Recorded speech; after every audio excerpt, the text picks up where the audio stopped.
और सियासत में आने के बाद हमने ऐलान किया था कि हमने कश्ती से दरिया पार किया है और कश्ती जला दी है। अब वापस जाने का कोई रास्ता नहीं, वापसी का रास्ता नहीं है। अब हम जिस मैदान में आए हैं इस मैदान में रहेंगे और इंशाअल्लाह एक शनाख्त और एक पहचान बना करके देंगे। अब कुछ भी होता है तो मुझे ऐसा टेंशन नहीं होता कि मुझे रिएक्शन देना पड़े। अभी इत्मीनान है। हाँ, इत्मीनान है। मैं सबकी बात सुन लेता हूँ और जब वक्त आता है तो उसका जवाब देता हूँ। जी, महाराष्ट्र विधानसभा चुनाव का हम लोगों का सफ़र शुरू हो गया है और हम लोग कई सारे उम्मीदवार और जनता के विचार, साथ ही में और भी जो कुछ राजनीतिक मैदान में हलचल हो रही है वो लगातार आपके सामने लाने की कोशिश कर रहे हैं। और इसी सफ़र का आज एक बहुत ही ख़ास पल आज आपके सामने मैं लाने की कोशिश कर रहा हूँ। अभी हम लोग मौजूद है मालेगांव सेंट्रल में और अभी मेरे साथ यहाँ पर मौजूद है जनाब मुफ्ती इस्माइल कासमी साहब।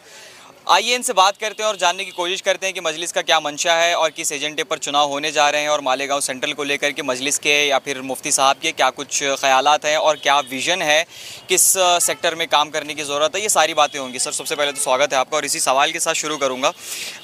अपोजिशन को लेकर के पहले बात कर लेते हैं। सर, अपोजिशन की तरफ से आप पर कई सारे इल्ज़ामात साधे गए हैं और बड़े बड़े मंच से साधे गए हैं। उसमें से सबसे ज़्यादा जो बार बार बात कही गई है वो यही कही है कि जब जनता ने मुफ्ती साहब को मौका दिया था तब उन्होंने काम नहीं किया है। तो इस पर आपका क्या कहना है? सर, क्या है, मुखालिफिन तो हमेशा इल्ज़ाम लगाएंगे जी।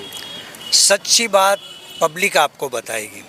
आज पूरे शहर के अंदर हमने जो काम किया है जी, अपोजिशन में रहते हुए, फ़िरका परस्त पार्टी की सरकार है, हमने एक एमएलए होने की हैसियत से जो बड़े बड़े काम होते हैं उन कामों में से हमने 4 बड़े काम किए।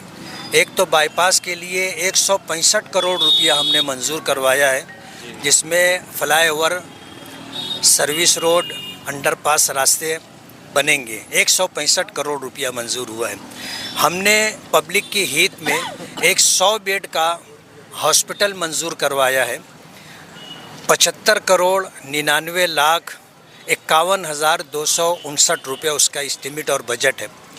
ये जहाँ सिविल हॉस्पिटल है उसके सामने गार्डन है, ऑक्सीजन प्लांट है, वहीं पर 6 मंजिला इमारत तामीर होगी। और मालेगांव में जो फ़िल्टर प्लांट है, मरहुमा आयशा हकीम जो यहाँ की एमएलए रहीं, उन्होंने किसी ज़माने में मंजूर करवाया था और वो फ़िल्टर प्लांट चल रहा है। जो पाइपलाइन डाली गई थी वो तकरीबन 40 साल पुरानी है और वो सड़ गई। उसकी वजह से पानी लीक होता है, ज़ाय होता है। हमने उसके लिए मुसलसल कोशिश की और 149 करोड़ रुपए 149 करोड़ रुपए हमने मंजूर करवाए, जिसमें 19.32 किलोमीटर पाइपलाइन डाली जाएगी। पहले 2 फीटी थी, अब 3 फीटी पाइपलाइन डाली जा रही है। उसमें पानी की 5 टांकियाँ बनेंगी और पूरे शहर में गलियों में, कच्चे इलाकों में जहां पानी की पाइपलाइन नहीं है वहां पीने की पानी की पाइपलाइन डाली जाएगी। चौथा काम हमने जो मंजूर करवाया वो यहां बाग़ महमूद में जाने के लिए एक ब्रिज था। इन इलाके के लोगों का बहुत पुराना मुतालबा था और वो मुतालबे को लेकर के लोग बहुत परेशान थे। हमने उसके लिए 5 करोड़ 76 लाख रुपया मंजूर करवाया।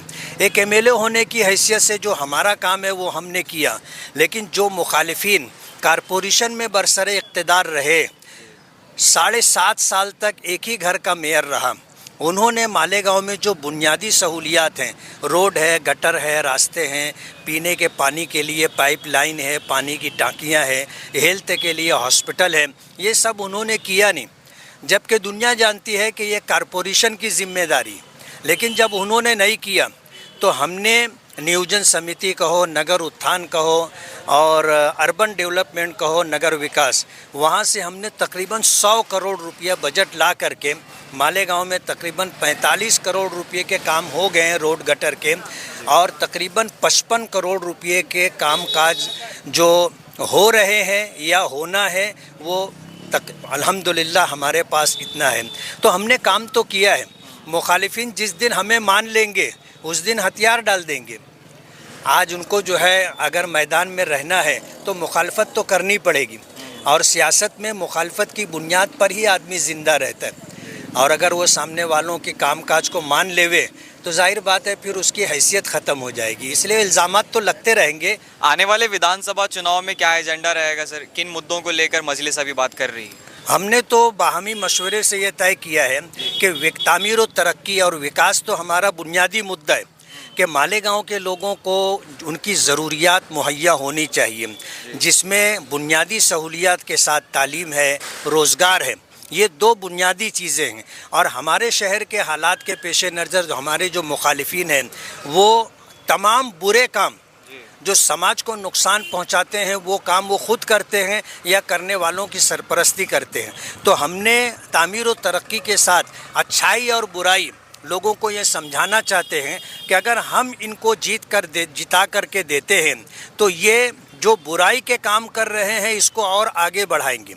नशे का कारोबार करना, उसी के साथ जो है लोगों की ज़मीनों पर कब्ज़ा कर लेना, लोगों के साथ गुंडागर्दी दादागिरी करना, कमज़ोरों के साथ नारवा सलूक करना, ये जो उनकी पहचान बनी हुई है हम उसके ख़िलाफ़ इलेक्शन लड़ रहे हैं। तो ये आप दस्तावेज़ के साथ आप बात कर रहे हैं सर, ये लैंड ग्रैबिंग का और गुंडागर्दी वाला मामला जो आप बता रहे हैं? पूरे शहर को इस बात का पता है और इसमें 1% भी शक शुबे की बात नहीं है। यही वो मुद्दा है जिसका जवाब उनके पास नहीं। आज पूरा शहर जानता है कि हम जो बात बोल रहे हैं वो सही है और सुनने वालों को भी यकीन है, उनको तजर्बा और मुशाहदा है। इसलिए ये वो मुद्दा है कि इस मुद्दे का वो जवाब नहीं दे पा रहे हैं, उनको खामोश होना पड़ता है। बाकी तो हर मुद्दे पर आदमी बोल लेता है। वैसे तो सर जनता में ये बात बहुत आम है कि मुफ्ती साहब जो है वो काफ़ी ठंडे दिमाग वाले आदमी हैं, मगर एक बार हम लोगों ने देखा था कि जब बड़े मंच से यहाँ पे मालेगांव में जब कई सारी चीज़ें हो रही थी, सरगर्मियाँ उरूज पर थी, तो वैसे में आपने भी एक बयान दिया था जिसमें थोड़ा सा आपने तासुब दिखाया था। तो वो वाला रूप जो है वो इस बार के विधानसभा चुनाव में रहेगा मुफ्ती साहब का? नहीं, मैंने अल्लाह से दुआ की थी। मुझे पहले बहुत गुस्सा आता था तो मैंने हज के मौके पर दौरान हज दुआ की थी कि अल्लाह मुझे तहम्मुल की दौलत अता फरमा। अब कुछ भी होता है तो मुझे ऐसा टेंशन नहीं होता कि मुझे रिएक्शन देना पड़े। अभी इत्मीनान है? हाँ, इत्मीनान है। मैं सबकी बात सुन लेता हूँ और जब वक्त आता है तो उसका जवाब देता हूँ। जी सर, बहुत कमी ऐसा होता है कि हम लोग एक मजहबी रहनुमा से सियासी रहनुमा तक का सफ़र देखते हैं अपने आसपास में। तो आपका ये सफ़र कैसा रहा है और क्या सियासत इबादत का हिस्सा मानेंगे आप? मैं पहले दिन से जिस वक्त सियासत में आया तो बहुत सोच समझ करके मशवरे के बाद आया और सियासत में आने के बाद हमने ऐलान किया था कि हमने कश्ती से दरिया पार किया है और कश्ती जला दी है। अब वापस जाने का कोई रास्ता नहीं, वापसी का रास्ता नहीं है। अब हम जिस मैदान में आए हैं इस मैदान में रहेंगे और इंशाअल्लाह एक शनाख्त और एक पहचान बना करके देंगे कि लोग ये समझते हैं कि सियासत बहुत गंदी चीज़ है, लेकिन हम लोगों को ये बताना चाहते हैं कि सियासत खिदमत का सबसे बड़ा मैदान है। तमाम शोबों में एक सियासी शख्स लोगों की मदद कर सकता है, फिर वो मंत्रालय हो, पार्लियामेंट हो, मंत्रालय हो, असम्बली हो, मालेगांव कॉरपोरेशन हो और समाज में कोई भी खिदमत हो, हर खिदमत अंजाम दी जा सकती है। कलेक्टर ऑफिस का काम हो, प्रांत का काम हो, तहसीलदार ऑफिस का काम हो, एफडीओ हो और ये पावर हाउस का मसला हो या राशन दुकानों की बात हो, हर जगह सियासी आदमी ये खिदमत अंजाम दे सकता है।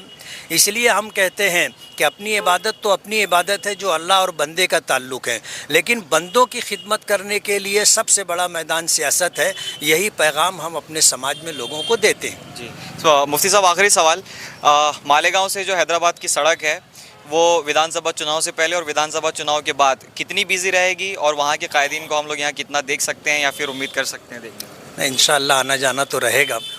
और अभी क्या इलेक्शन की सरगर्मियाँ हैं, इंशाअल्लाह असद साहब भी आएंगे, अकबर साहब भी आएंगे, इम्तियाज़ जलील साहब भी आएंगे। आना जाना रहेगा और उनके आने से हमारे इलेक्शन में जान आएगी और उनके आने से यहाँ का अच्छा माहौल बनेगा इंशाअल्लाह। जैसे पिछली मर्तबा 2019 में हमने इलेक्शन लड़ा था और बज़ाहिर हालात नामुसाइद नासाजगार थे, लेकिन अल्लाह ने इज़्ज़त दी और अब बड़े मार्जिन से हम कामयाब हुए। आज तो हमें हालात साजगार लग रहे हैं और इंशाअल्लाह पहले से ज़्यादा लीड से अल्लाह हमें जीत अता करेगा।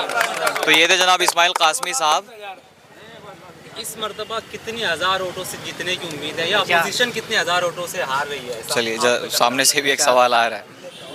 नहीं, बात ये है कि 2019 का जो इलेक्शन था और उस वक्त तो जो माहौल हम देख रहे थे, हमें सामने से ये कहा जा रहा था कि हम 50,000 वोट से हराएंगे, ऐसा दावा किया जा रहा था। लेकिन मालेगांव की आवाम ने और मालेगांव की पब्लिक ने हमें जो वोट दिए, उन वोटों की बुनियाद पर हम 38,000 वोटों की लीड से चुन करके आए थे। और आज माहौल हमें साजगार दिख रहा है अल्हम्दुलिल्लाह। हर तरफ आप अगर जाओगे तो आपको जो है जो सर्वे कमेटियों की या सर्वे टीम की जो रिपोर्ट होती है वो पहले के मुकाबले में बहुत अच्छी है। 4 सर्वे टीमें जो प्राइवेट थी, उन तमाम टीमों में हर एक टीम ने हमें पहले नंबर पर रखा है और पहले से ज़्यादा अच्छे वोटों से, मार्जिन से हम चुन करके आएंगे। पहले हमें 38,000 वोट की जीत मिली थी, अब इंशाअल्लाह 50,000 वोटों को हम क्रॉस करेंगे। तो चलिए, ये थे मुफ्ती इस्माइल कासमी साहब। अब मुफ्ती साहब के बारे में आप क्या सोचते हैं और ख़ास तौर से जो मालेगांव की जनता है हमारे दर्शकों में से, वो क्या सोचते हैं, नीचे कमेंट सेक्शन में कमेंट करके हमें ज़रूर बताएं। और ऐसी खबरों के लिए बने रहे हमारे चैनल डेक्कन डाइजेस्ट के साथ।